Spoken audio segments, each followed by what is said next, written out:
पश्चिम बंगाल में एसआईआर को लागू करने को लेकर काफी ज्यादा विवाद देखने को मिला, खासकर राजनीतिक विवाद।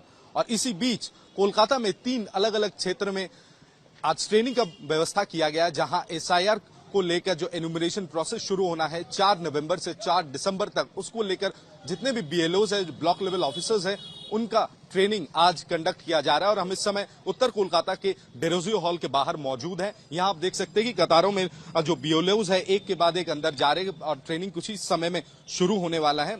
महिलाएं भी काफी ज्यादा संख्या में यहां पर आज आ पहुंची हैं। यहां आप देख सकते हैं कि जो ट्रेनिंग प्रोसेस है वो सुबह 11 बजे से लेकर दोपहर के 1 बजे तक, और दूसरे छोड़ पर दोपहर को 2 बजे से लेकर शाम 4 बजे तक ये ट्रेनिंग किया जाएगा। और अलग अलग क्षेत्रों के लोगों को अलग अलग जगहों पर ट्रेनिंग सेंटर में ट्रेनिंग दिया जाएगा। ये उत्तर कोलकाता के सारे बीएलओज को आज यहां पर लाया गया है और उन्हें किस तरीके से एनुमरेशन प्रोसेस किया जाएगा उस बारे में विस्तार से उन्हें बताया जाएगा। लेकिन बड़ा सवाल ये है, जो बीएलओज आ रहे हैं वो ये सवाल खड़े कर रहे हैं कि जिस तरीके से राजनीतिक विवाद छिड़ा हुआ है, जिस तरीके से अलग अलग जगहों पर तृणमूल कांग्रेस के नेता और मंत्रियों की ओर से अलग अलग किस्म के धमकियां आ रही हैं कि अगर बीएलओज एनुमरेशन प्रोसेस करने पहुंचते हैं और किसी का नाम अगर लिस्ट में नहीं होता है तो उनके खिलाफ आवाज उठाया जाए, उन्हें रोक कर रखा जाए। इन चीजों को लेकर थोड़े परेशान जरूर है बीएलओज और आग्रह कर रहे हैं कि इलेक्शन कमीशन यानी चुनाव आयोग की तरफ से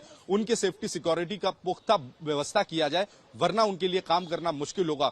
हालांकि कोलकाता में बीएलओज को उस लिहाज से धमकी नहीं मिली है, लेकिन दूर दराज के जो जिलों में काफी ज्यादा इस तरह के बयानबाजी, राजनीतिक नेताओं की तरफ से आया है, खासकर तृणमूल कांग्रेस के नेताओं से। इसी को सामने रखते हुए आज बीएलओ के जो ट्रेनिंग है वो प्रोसेस यहां पर शुरू हो चुका है। अब देखना यह होगा कि 4 नवंबर से जब ये एनुमरेशन प्रोसेस को शुरू किया जाएगा, कितना शांतिपूर्ण तरीका से ये बीएलओ के एनुमरेशन प्रोसेस को कंडक्ट किया जाता है। कैमरामैन लेसन लूथ के साथ तपस सेन गुप्ता, आज तक, कोलकाता। जैसे कि मैं सो रहा हूँ तो पिताजी को जगाना है मुझे, तो वो डायरेक्ट उठाने के बजाय, और हिंसा की परंपरा मेरे यहाँ नहीं थी सौभाग्य से, तो वो क्या करते थे कि उस कमरे में आ जाएंगे या बाहर से गुजरेंगे और चौपाई बोलेंगे, प्रात काल उठिके रघुनाथा मात पिता गुरु नावही माता। कभी कभी मैं गुस्से में उठ करके अरे पापा चरण स्पर्श किया और सो गया। मैंने कहा अब मत उठाना।